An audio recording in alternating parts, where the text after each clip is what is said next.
Good afternoon and welcome to the National Press Club. I'm John Bogle. I'm Senior Correspondent for Newsnight Maryland on Maryland Public Television and Vice President of the National Press Club. I'd like to welcome club members and their guests in the audience today, as well as those of you watching on C-SPAN or listening to this program on National Public Radio. The video archive of today's luncheon is provided by Connect Live and is available through the National Press Club website at npc.press.org. National Press Club luncheons are also carried live by many sites on the World Wide Web. Press Club members may also access transcripts of our luncheons at our website. Non-members may purchase transcripts, audio and videotapes by calling 1-888-343-1940. Before introducing our head table, I would like to remind our members of future speakers. Tomorrow, March 22nd, veteran journalist Bill Moyers will join us. His topic, what I would have told Stephanopoulos if only he had asked. On Thursday, March 29th, former Senator Sam Nunn will speak on new challenges to U.S. national security. On Tuesday, April 3rd, Ted Forstmann, Senior Partner, Forstmann & Little, and Chairman and CEO, Parents in Charge, will be our guest. If you have questions for our speaker, please write them on the cards provided at your table and pass them up to me. I'll try to ask as many as time permits.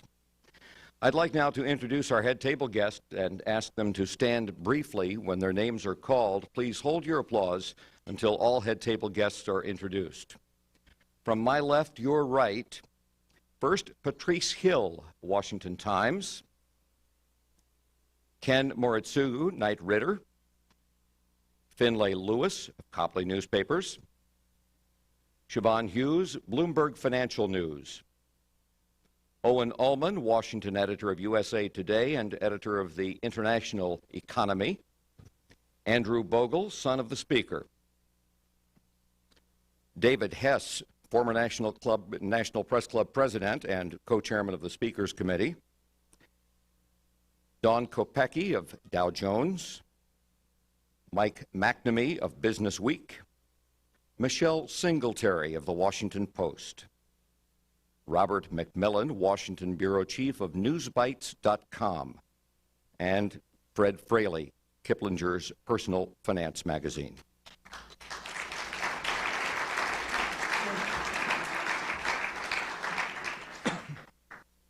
John C. Bogle Sr., Jack Bogle, is one of the modern mutual fund industry's founding fathers and one of its harshest critics. Fortune magazine picked him as one of 4 Wall Street giants of the 20th century, and Barron's put him on its all-century team, and yet by his own admission, Mr. Bogle is never going to win a popularity contest among his Wall Street peers. John Bogle has been helping other people make money on the market since 1951. Fresh out of Princeton, armed with his senior thesis on mutual funds, then an obscure financial instrument, somewhat, he joined Wellington Management, and 16 years later, he was running the place. In 1974, he founded the Vanguard Group, which included Wellington. In a blatant display of age discrimination, Mr. Bogle finally retired as senior chairman of Vanguard in 1999 at the young age of 70 years. And since then, he has continued to launch rockets at the practices of contemporary fund managers. Bogle is the average investor's champion. He invented the pro-consumer practice of no-load funds that gave investors a fair shake on their money. He pushed an idea that at the time was heresy, the market indexed fund that pooled investors' money and carefully selected groups of stocks to reduce risk. And all the while, he insisted, even demanded, that his managers and publicists be open and candid with investors about the risks of investing. What a concept. His critics came to refer to him sarcastically as St. Jack. Bogle himself saw that as proof that he was doing what was best for people who put faith in his company. He is still at it. Today, his targets are high management fees, high expenses, high portfolio turnover, and a focus on marketing rather than investing. When Bogle started Vanguard in 1974, the total assets of the then new venture were roughly $1.5 billion. The Wellington Fund itself, still in the Vanguard family, accounted for $900 million. Well, today, Vanguard commands 109 domestic funds and 33 abroad, with $580 billion of its shareholders' money under its management. The Wellington Fund alone is worth $23.4 billion. And its Bogle-invented 500 index fund manages $90.5 billion. So his do-good approach obviously had some merit. We at the National Press Club attribute Mr. Bogle's success to the fact that he is a former reporter. He was a stringer for the Philadelphia Bulletin while in college, and a Gale Group biography tells this story about his newspapering experience. Early one morning, the police told Bogle about a house fire, and exhausted from a night of reporting and chasing sources around the city on the trolley, Bogle decided to call the story into the paper without going to the scene. Quizzed about details of the fire and the color of the house by the desk editor, Bogle became embarrassed at his obvious shoddy work. He learned an enduring lesson, quote, not just to tell the whole truth and nothing but the truth, he told author Robert Slater. More than that, the lesson was to skip the shortcuts. So now, to tell the whole truth and skip the shortcuts about Wall Street's future, I give you John C. Bogle.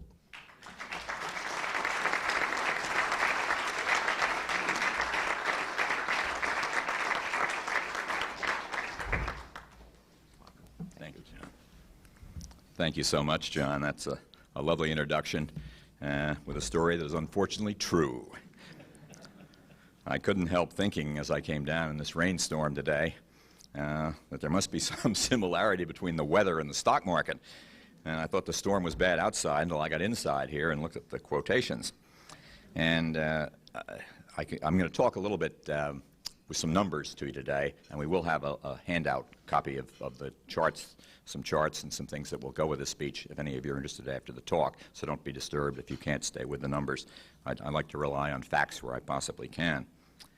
And I begin the speech by saying, wow. Late last December, when I accepted your invitation to speak, I selected the title, After the Fall, What's Next for the Stock Market and the Mutual Fund Industry, reflecting my expectation that the stock market would continue to fall, but I can tell you that I did not expect it to fall this far and this fast. When I picked that title, however, since I picked that title, stocks have moved into the worst bear market, a decline of at least 20% from the high since 1987, and the second longest bear market since the 21-month 50% drop from 1973-1974. Since the highs last year, the aggregate value of U.S. equities has now tumbled by almost a cool $5 trillion, from $17 trillion a year ago to just a little bit over $12 trillion today. That's a market and a half. Driven by technology stocks, the NASDAQ index, as you know, has tumbled from 5,048 a year ago to, well, 1,850 or so yesterday, 63%. And obviously, the bubble in the new economy stocks has burst. The Standard & Poor's 500 index, much broader representation of the total market, is now off probably 27% from its high. Technology stocks, to give you an example of what's driving this market, were 34% of the S&P 500 a year ago. They're 18%, just about half that amount today. How do you get these bubbles?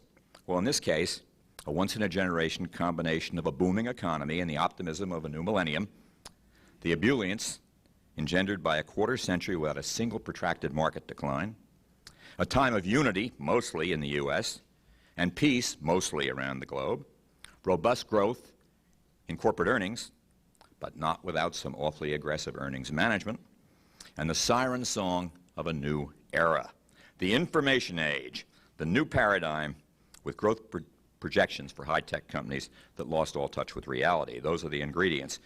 And truth told, it was not very difficult to see it all coming.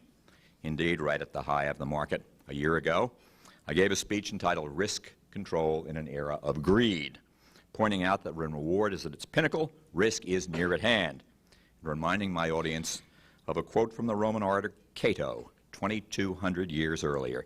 Listen to this in view of today's market.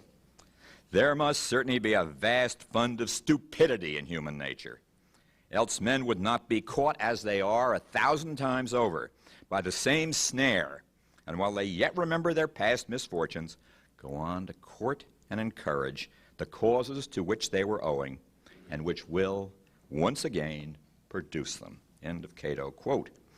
Quote from Bogle, looking at the stock market a year ago. So let me be clear. March of 2000. You can place me firmly in the camp of those who are deeply concerned the stock market is all too likely to be riding for a painful fall, a fall that may well have begun as I began to write this speech 10 days ago. Viewed a decade hence, today's stock market may be just one more chapter in extraordinary popular delusions and the madness of crowds. Now, it was just dumb luck that my timing was so prescient.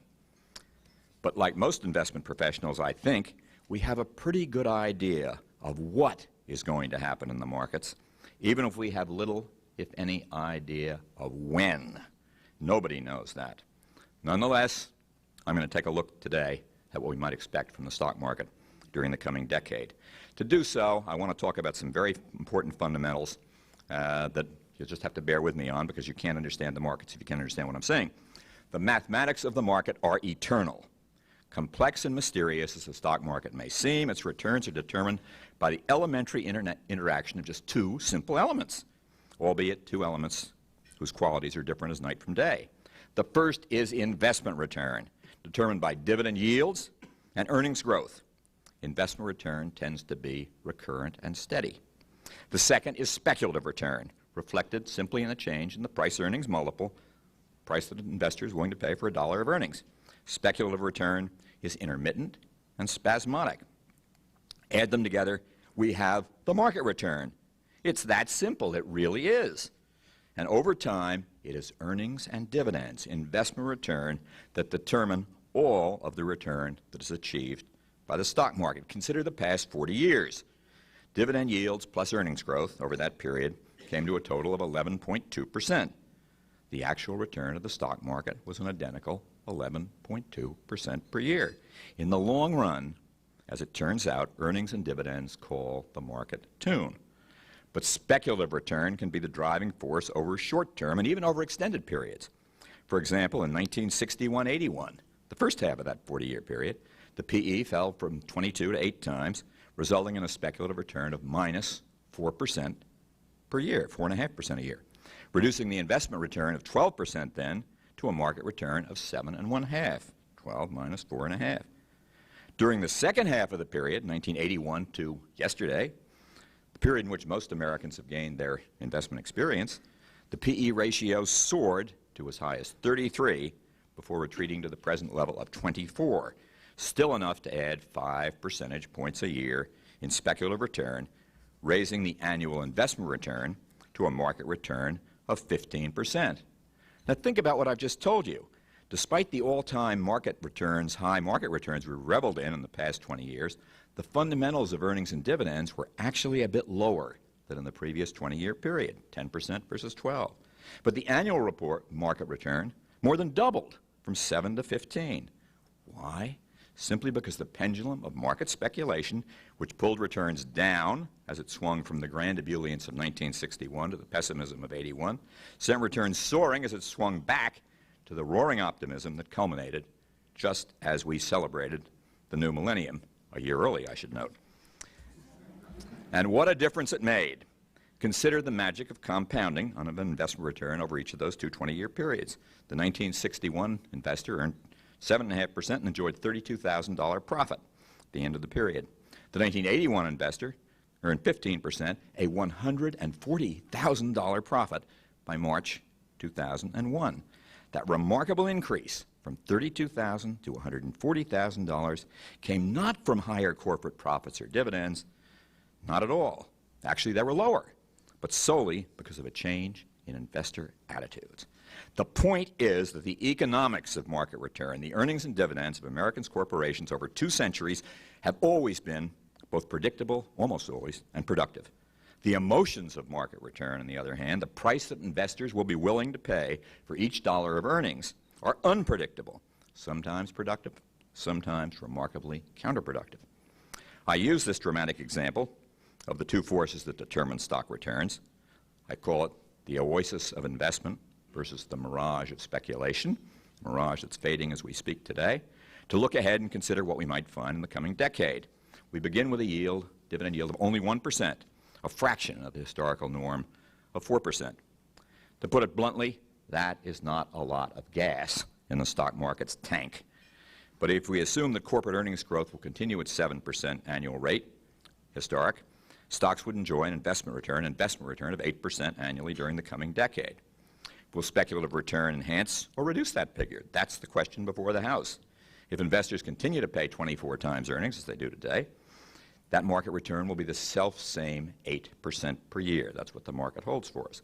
If the PE goes to 18 times, drops, that would result in a negative speculation return, speculative, of minus 3%, bringing that 8% down to just 5%.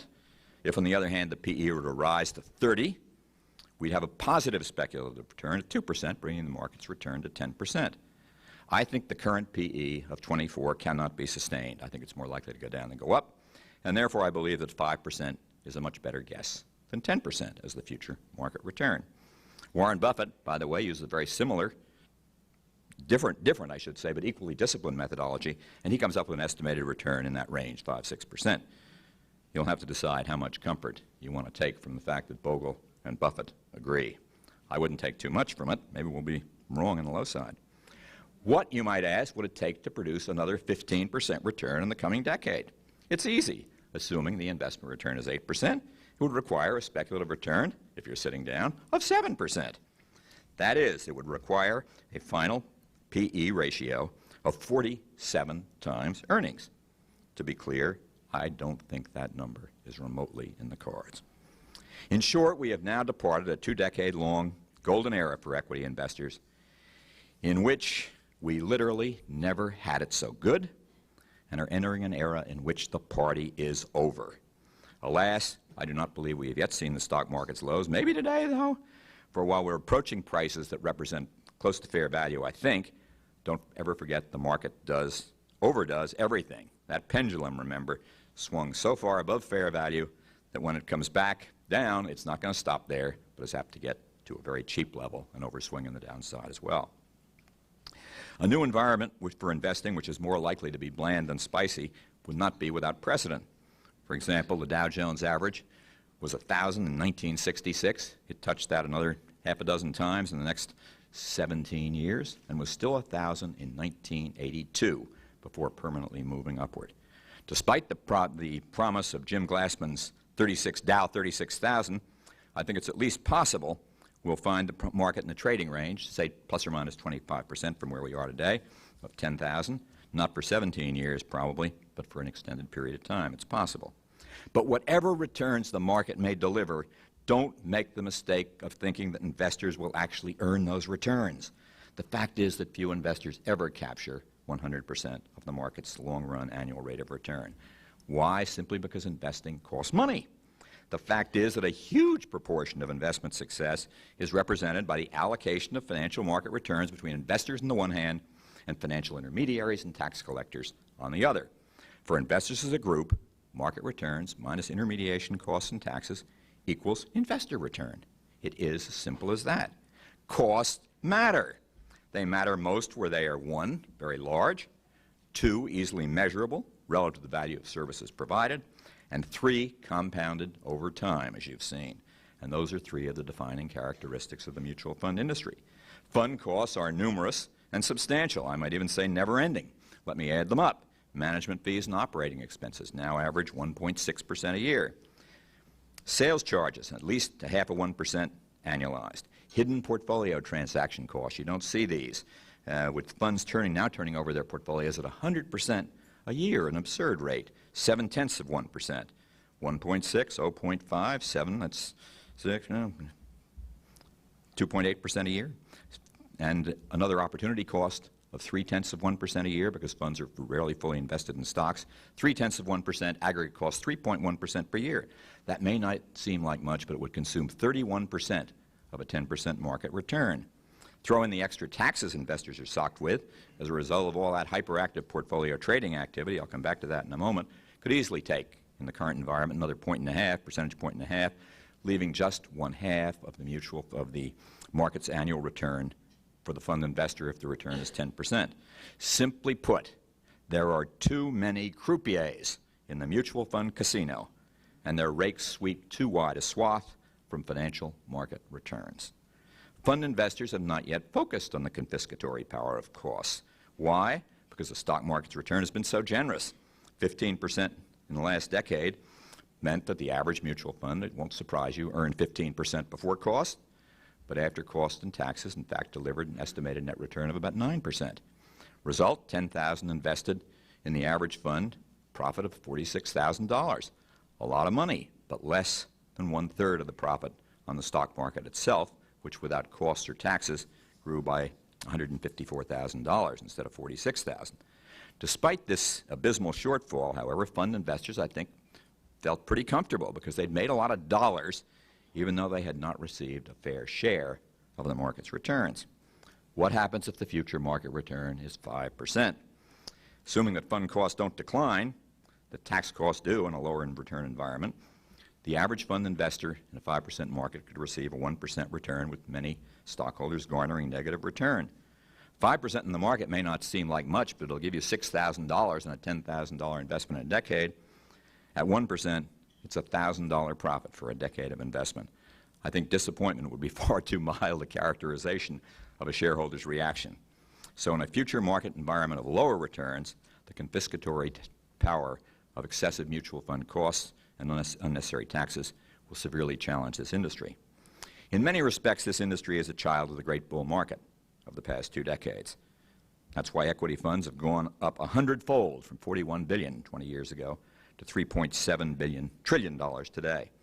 But in a bland market environment, the fund industry would face very serious challenges and will have to get its act together. How? Significant reductions in management fees are long overdue, and if fund directors lack the willpower and knowledge to demand them, investors are going to finally vote with their feet and abandon funds that hold excessive costs, finally forcing down fund fees and operating costs. Transaction costs, another big cost, must also decline as the counterproductive short-term speculation is the focus of so many fund portfolio managers today. The average fund now holds an average position for 11 months. That will have to abate.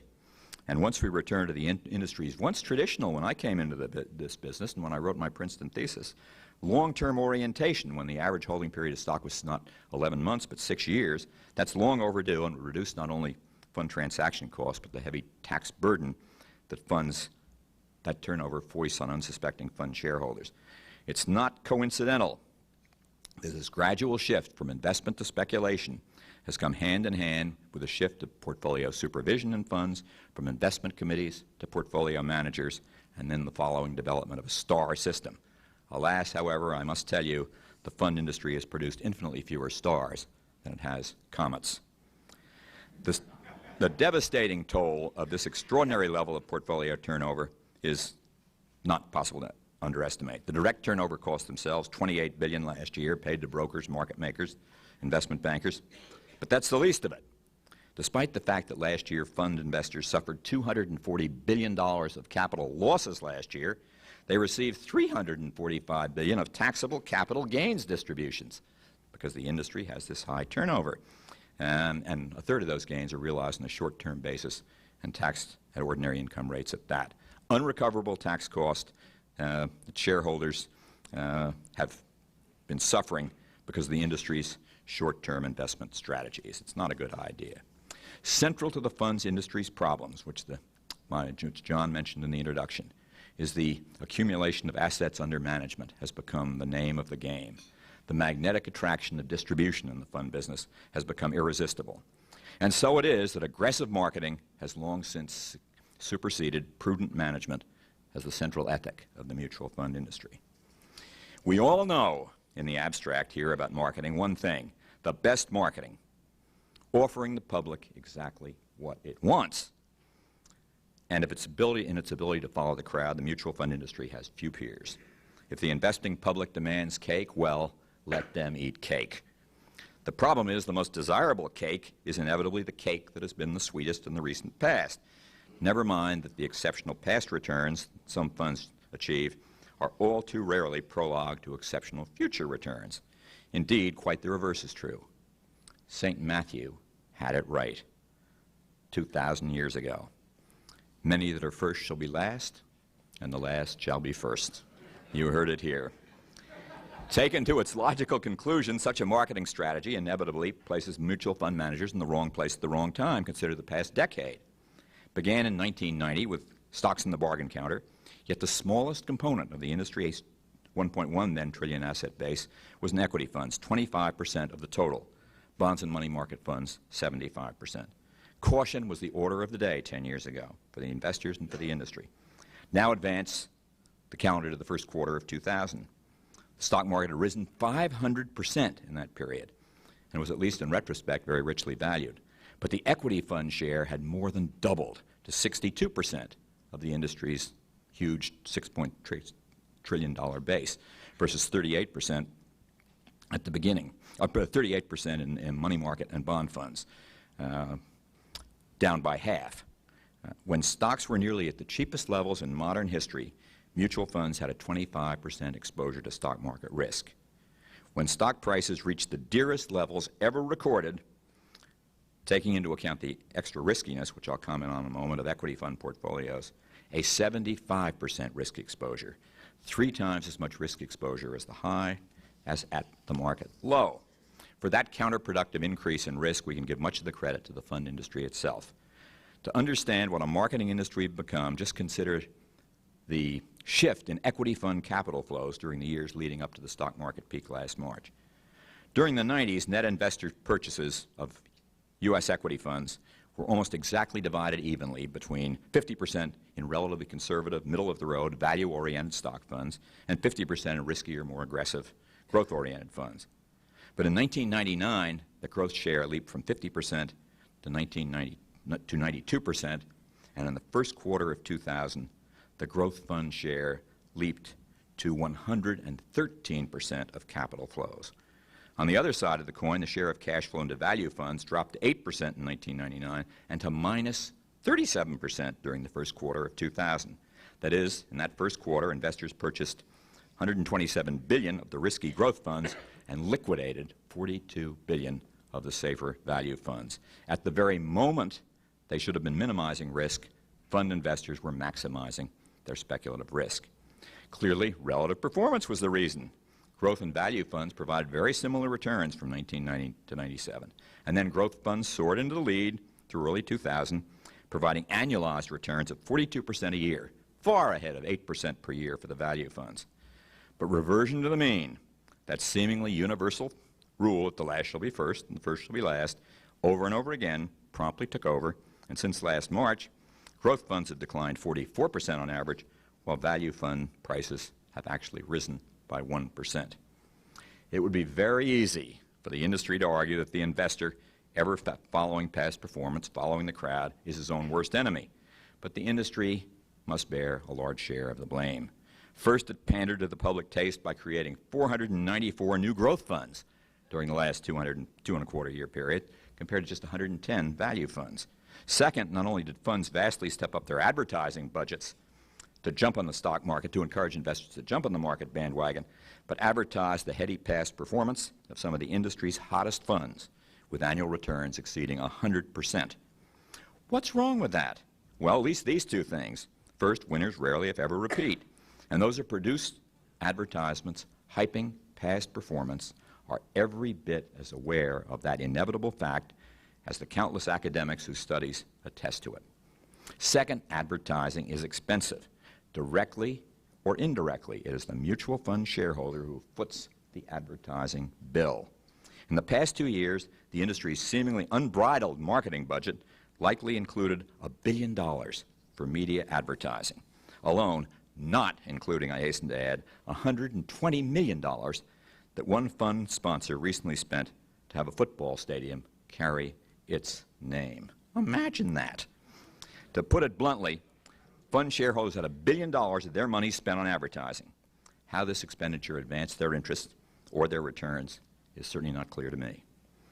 This marketing opportunism found its finest, if most perverse, focus in the fund industry's response to the information revolution, or more accurately to the soaring returns generated by information technology stocks.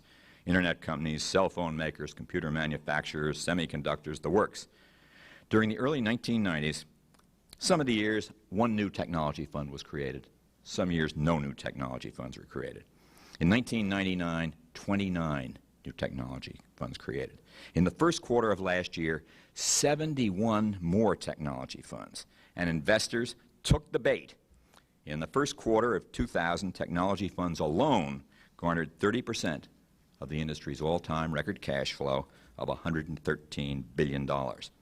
Up to then, the returns on technology funds had averaged 92%, annualized, 92% per year, more than double the returns, even the soaring growth funds. But in the aftermath of the tech stock boom, tech stock funds have dropped by 67%, more than half again, the 44%, I think it was, tumble in the weak growth fund group. Sweet marketing, it turns out, is usually sour investing. The paradigm of the paradox, the time to sell funds is not the time to buy them, came last March when a giant brokerage firm sold its clients two New Era funds, an Internet Strategies Fund and a Focus 20 Fund, right at the market's high at an offering price of $10.55 per share. Après moi le déluge. At yesterday's close, the net asset value of the Internet Fund was $2.44 a share. It was. The Focus 20 Fund, $3.24. It was. By obliterating $1.4 billion of investor assets into thin air, this fund, viewed at the time as a marketing triumph, has become, at least for the moment, an investment disaster. And so the chickens have come home to roost. And I hope it is not ungracious here today to my host and the press if I point out that both the media's embrace of the new economy and its focus on short-term investment thinking and past performance has helped lead mutual funds investors astray. And now that the party's over, I hope everybody in the room involved in journalism will help to refocus the attention of serious investors on long-term investing, on reasonable expectations, on diversification and asset allocation, and cost and tax efficiency. Standing up for those eternal principles of investment success would be an invaluable public service. The equity fund deck of the huge mutual fund battleship, by the way, with its high expenses, excessive tax costs, short-term investment orientation, and marketing-driven focus, is not the only deck of the battleship in need of repair. The bond fund deck is another. One failing is the industry's near shunning of bond funds just when investors needed them most. Another is offering bond funds with such high costs that they deserve to be shunned. In a new environment in which bond returns are apt to be much more competitive with stock returns, all the while carrying much lower risk, the industry will have to rectify these failings. It's hard to overstate how much refurbishing that deck of the industry ship requires. Excessive management fees and operating expenses, excessive portfolio turnover costs, excessive sales charges wreak even greater hardships on bond investors than they do on stock investors. Consider the simple mathematics. Today, the yield in the Lehman Aggregate Bond Index is 6.6%. If an investor pays a 4.5% initial sale charge and a 1% expense ratio and holds the fund for 5 years, his average yield would be 4.6%. 2/3 of the return to the shareholder, 1/3 to the croupiers. And for a tax-exempt bond fund, the penalty is even greater. Clearly, that's a far cry from a fair shake. And yet nearly half of the 1,900 bond funds in this industry carry a sales charge. The average expense ratio is not 1.1%, but 1.1%, and only 75 of 1,900 funds, 1 out of 25, have expense ratios below 0.3%, my idea of a fair shake. Yet when investors will turn to bond funds in the new environment that's emerging after the fall in the stock market, they'll have few choices that make even the most tenuous economic sense. So in bond funds, too, the industry has much more to do to learn the loyalty and trust of fund investors. Now, lest I paint the industry with too broad a brush, let me say there are some firms that have resisted the temptations that I've cataloged today. Some firms that have, 1, minimized costly and aggressive marketing, 2, shared at least some significant portion of the staggering economies of scale in this business with investors by holding the line or even reducing costs. 3, maintained investment discipline in portfolio management and focused on the long term. And 4, avoided the fads and fashions of the day, introducing new funds not just because they make dollars for the manager, but because they make sense for the shareholder. No firm, I repeat, no firm, has a discipline to bat 1,000 in this tough league, but there are at least a few that are batting upwards of 750, but painfully few. Out of the 400 complexes in this business today, I don't think I could name more than a dozen that meet my high, but I think reasonable standards. Let me wrap up with a confession, because I read somewhere that confession is good for the soul. I confess that I make my remarks today from a very singular vantage point. When I founded Vanguard 26 years ago, it was deliberately structured as a mutual fund organization, controlled not by an outside management corporation, but by the fund shareholders themselves. So cost obviously matters.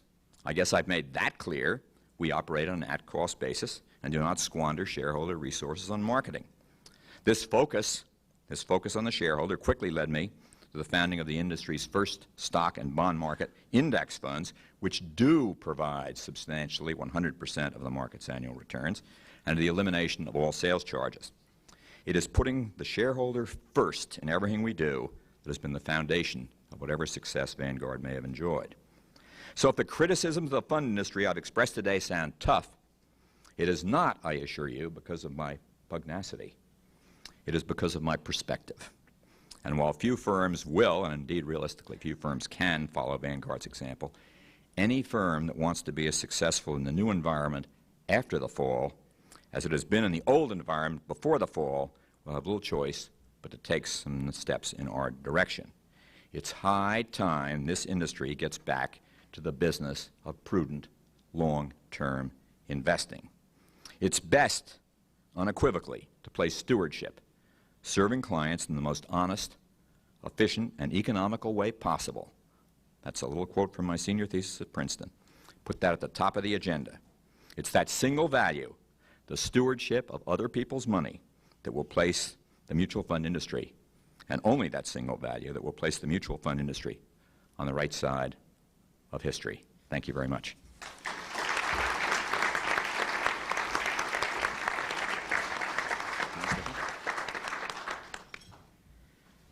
As you might imagine, we have a few questions. And it is probably no great surprise to you that a lot of those in our audience would like a little investment advice. Where's the Dow? Yeah. Last month on Louis Rukeyser, you summed up your investment philosophy as buy everything and hold it forever. Do you still subscribe to that in light of what the market has been doing, or would you unload some things now? No, my theory is not subject to the ups and downs, the peregrinations of the stock, the unpredictable peregrinations of the stock market.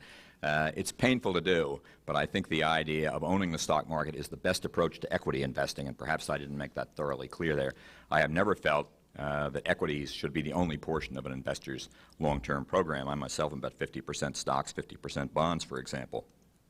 I was brought up when I came into this business in 1951 with the Wellington Fund, which was and is, and I hope always will be, a conservative balanced fund.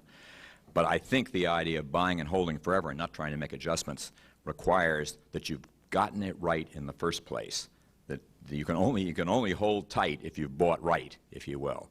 And that is to say, have an asset allocation that has something to do with how many years you have to accumulate money, how much resources you have at stake, how much income you need, and how much courage you have to ride out the peregrinations of the market. So you've got to take all that into account from that simple statement.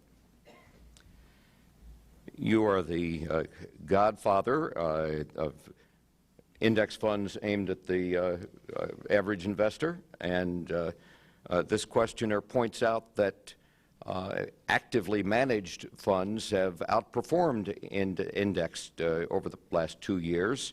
Is there a case then for market timing? What should you do when the index funds are losing money? Well, as my friend Jim Glassman quoted me in his op-ed piece in the Wall Street Journal yesterday, it's a quote I don't even remember where I made, but it said, I don't know anybody who has ever been successful in timing the market. I don't even know anybody who knows anybody who has ever been successful in timing the market. Last year, these last 2 years, the index, S&P index, has outperformed roughly half of the funds, a little bit less last year, just about half this year. I don't regard that as a significant long-term sign at all. First of all, the number of funds is not a relevant statistic. We use it because it's convenient. But if you've got a few little funds in there that do well, they count just as much as a few big funds. The reality is, no matter what the statistics tell you, indexing always wins. I say that because index is delivering the market return, and all those investors out there are, by definition, getting the market return themselves, less cost. So if statistics don't capture that index advantage, it will be corrected in the next year or the next year. And by the way, if you look at even the last 15 years, counting those last 2 years, the index has outperformed about 75% of all active managers. Someone out there will want to take careful notes here because we're going to go from the general to the very specific. For the past 15 months, I've been investing $1,200 per month in Schwab mutual funds. He or she doesn't say which Schwab funds. Should I continue, or is there a better place for that money these days?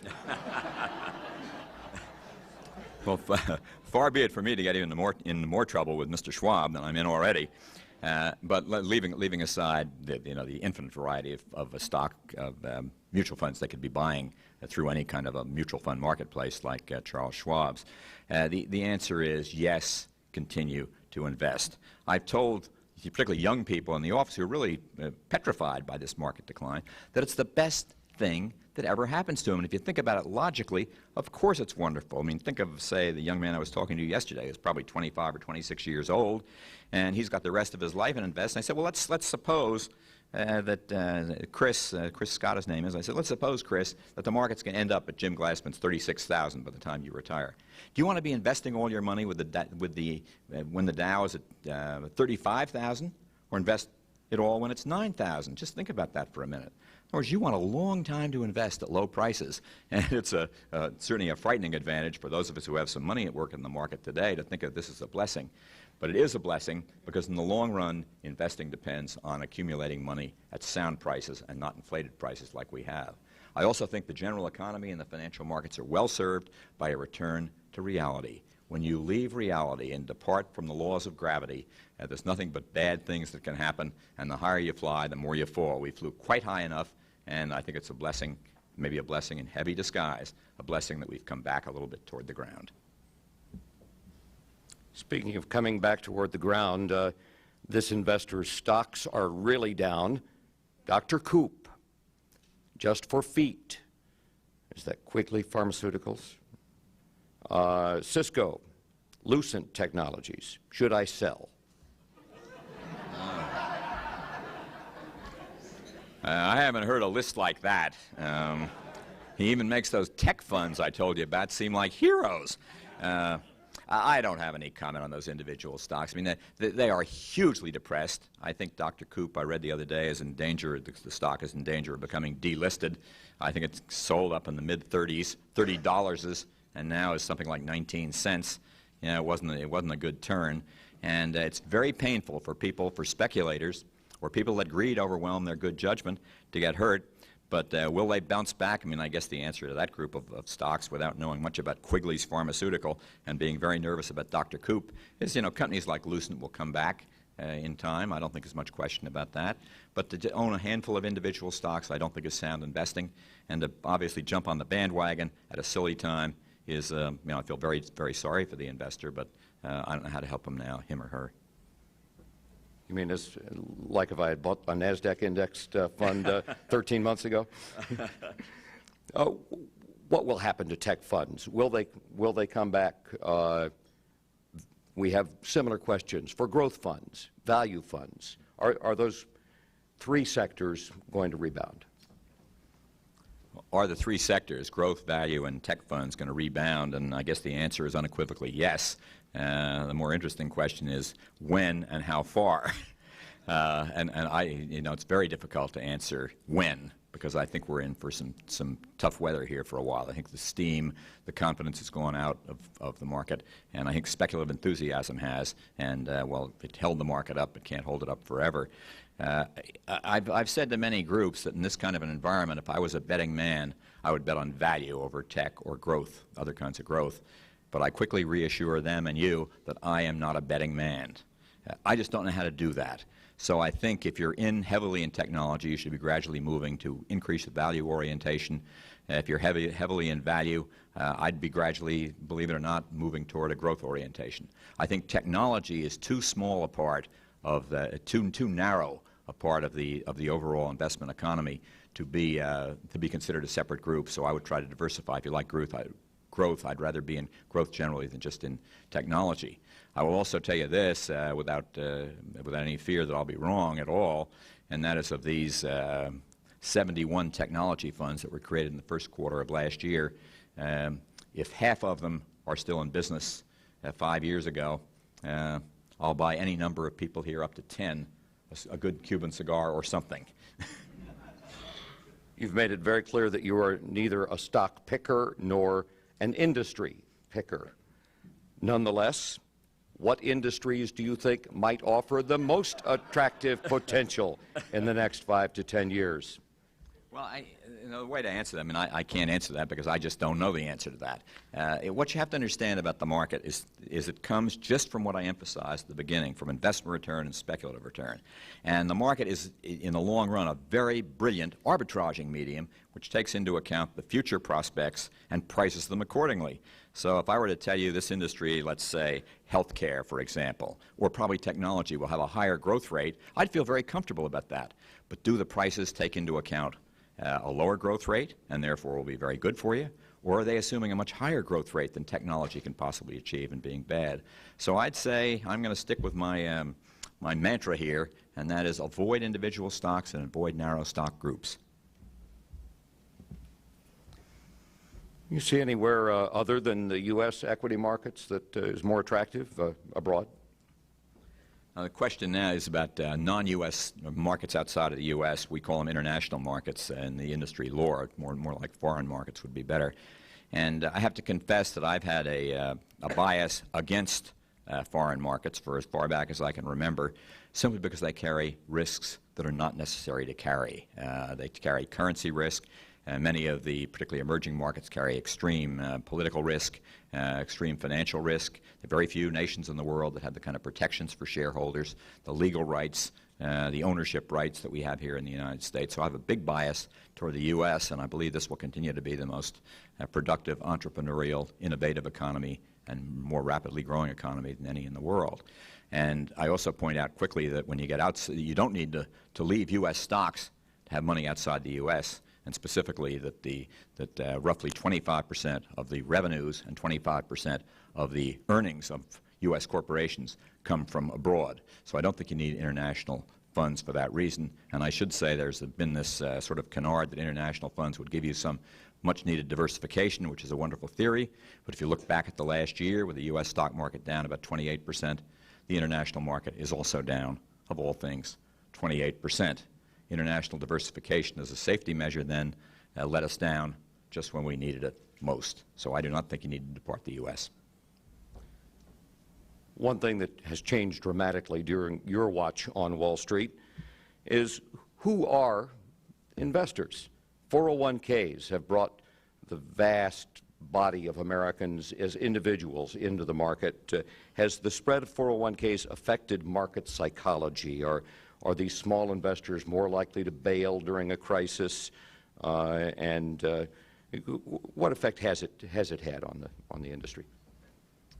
Okay, the effect of small investors, or having the public being the important part, the investing public, one might say the great unwashed participating in the stock market, has it in some sense made it more speculative. And that reminds me actually of a chapter I have in my original senior thesis all those years ago, where I had some quotes from Lord Keynes saying that as an institutional investing took over the financial markets, there would be more emphasis on investment and less on speculation. And that's what should have happened, But it didn't happen. When you're turning over your portfolios like mutual fund managers and other money managers at 100% a year, that's speculation, that's short-term speculation, that is not long-term investing. So the public, in spite of the fact they aren't as knowledgeable, they aren't as expert, they aren't as professional, is just as unwise as the professionals. Hopefully, and it's many members of the public, of course, are much wiser. I guess I'd say index fund investors, for example, although institutions use index funds very widely, actually more than the public uses them as well. So I think the biggest risk is that investors who are not accustomed to being responsible for their own retirement plans, 401k investors, for example, usually expecting the company to take care of that, are going to panic in a market like this and get out. I think that's the biggest risk we face, because in the 401k area, you can get out of your stocks without cost, without tax cost, without sales charges. It's very liquid and very quick, and liquidity in the market, it's fine to have a liquid market, but if everybody wants their money out of the stock market today, believe me, nobody is going to get it. So by increasing liquidity in that way, I'm a little nervous about it, but I think it will be all right. And that leads to a policy question. President Bush's proposal to allow withdrawals to direct investment for part of their Social Security funding, to set up personal investments accounts under the Social Security umbrella. What do you think of that? I'm always told I have very little difficulty making my position clear. I think it is a very bad idea. And I think it's a bad idea. I don't just make these things up out of the top of my head. I think it's a bad idea for two reasons. One is economic. By allowing people to take 2 percentage points out of that 12.5%, 13% contribution, you will in fact, there's no argument about it, this is not fuzzy math, you will in fact reduce contributions to the Social Security program by $1 trillion over the next 10 years. That's a mathematical fact, and no doubt about it. I think the Social Security system, and I think everybody who's ever thought about it thinks that the Social Security system needs either more funding or lower payouts. That's the only way it's going to work in the long run. So by taking lower funding, the payouts would have to go down even more. I think there have to be better solutions than the Social Security plan. I furthermore think the plan as proposed is economically irresponsible.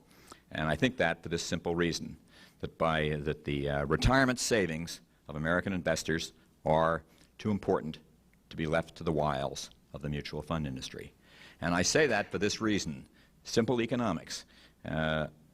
Having a lot of small investors buy mutual funds in their own Social Security personal investment accounts is going to cost more than that 3% number that I gave you, because handling all those little checks is going to cost $1 here and 50 cents there and little prices for this and that.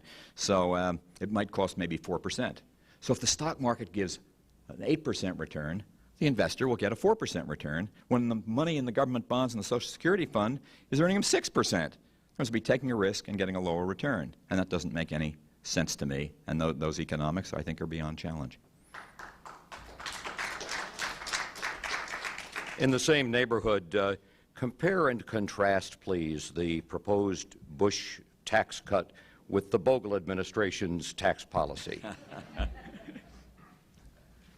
Well, unaccustomed as I am to public speaking or something, but without a speechwriter either, let me say, I think the Bush program, and particularly in light of the economic circumstances and market circumstances that have developed, and we're fundamentally, I think, in the economy, running into a risk that confidence will be severely damaged, I think is far too slow. It has the Bush tax plan would do nothing for investors this year. So I fall it on timing. I also fall it even going down the road on focus. I believe that the main portion of benefits, both economically speaking and socially speaking, should go to those with lower incomes. I believe it is targeted too heavily to the wealthy, and I don't think that's the appropriate way to target it. But not just because I'm half communist, if you want to argue that, but because I think the people who are much more likely to spend it are the people that need it the most. So I think economically some form of maybe tax rebate or something like that would be a better way to go at this particular stage. I also might as well get in even more trouble by saying I completely and unalterably am opposed to the elimination of the inheritance tax. I think that's absurd. It's not America to me. And even as I admit that, not admit, but encourage some inheritance tax relief, larger larger exemptions, not just for family farms and small businesses, but for all Americans, because I think all Americans, not just those two groups, deserve some inheritance tax relief, but not all the way up to $1 trillion. That's a bit of a push. Thank you very much. We're going to ask one more question, but not before we give you a token of our appreciation for your joining us at the National Press Club, this certificate, and, of course, the coveted National Press Club mug. Well, that's beautiful. Thank you so much, John. Well, thank you. Great to be with you.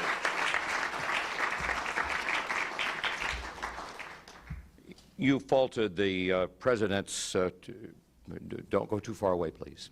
You faulted the President's proposed tax cut as on grounds of targeting and timing. People have faulted the Fed's intervention in the market, in the financial markets, in monetary policy, as on grounds of timing and degree, too little, too late, some have said. How do you assess it a day after this 0.5% that many expected to be 3/4? Please. Always glad to get back to the mic. I think we have given much too credence to the possibility that the Fed is some, and Alan Greenspan is some, giant Buddha out there that can preserve us from our earlier mistakes and protect us from our future errors. And I just don't believe that. I think monetary policy has an important role to play in our economy, and honestly, very little role to play in our markets. The people that react to a 0.5 point or a 3/4 of a point, if we get that someday, change in the discount rate, are the traders who are not, the trader has no conviction about whether it's good or bad. The trader's conviction is that other investors will think that it's good or bad. It's just a big speculative market game. So I think Alan Greenspan has done just about the right things most of the way. I think he feels a lot of pressure. I imagine he's not amused about what the market did yesterday. But when we get a federal agency that's designed to hold up a market, I think we've taken our economic system far further than it can be taken. And again, thank you very much, John C. Bogle.